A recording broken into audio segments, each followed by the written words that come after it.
এখন আমরা চলে এসেছি সিনেপলিসে। তো চলুন আমাদের পোস্টারের কাছে যাওয়া যাক। আপনারা অলরেডি দেখতে পাচ্ছেন প্রত্যাবর্তনের পোস্টার দ্য হোম কামিং।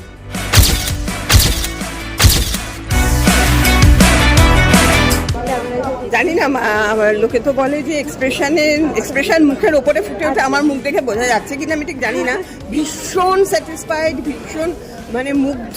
হয়তো আমার মানে ছবিটা দেখতে বসার আগে কোথাও হয়তো আমি নিজের কথাই বলছি, অবচেতনে হয়তো কোথাও মনে হচ্ছিল ডাক্তাররা এরা তো আর প্রফেশনাল নয়, হয়তো ঠিক আছে চেষ্টা করেছে ভালো, কিন্তু না, সেরকম ভাবার কোনো জায়গা নেই। এরা প্রফেশনাল, যারা রেগুলার এই কাজটা করেন ঠিক তাদের মতন পূর্ণতা নিয়েই কাজটা করেছেন বলে আমার মনে হয়েছে, ভীষণ ভালো লেগেছে। আচ্ছা, আর ছবির ম্যাম কোন পার্টটা আপনার সব থেকে মানে প্রিয় বিষয়টা আপনার লেগেছে? প্রিয় বিষয়টা এটাই লেগেছে যে পুরনো বন্ধুদের সঙ্গে এতদিন বাদে দেখা হওয়া, কারণ আমার নিজের জীবনের সাথে আমার এটা অভিজ্ঞতা হয়েছে। আমার কলেজ জীবনের বন্ধুদের সঙ্গে এখনো যোগাযোগ হয়।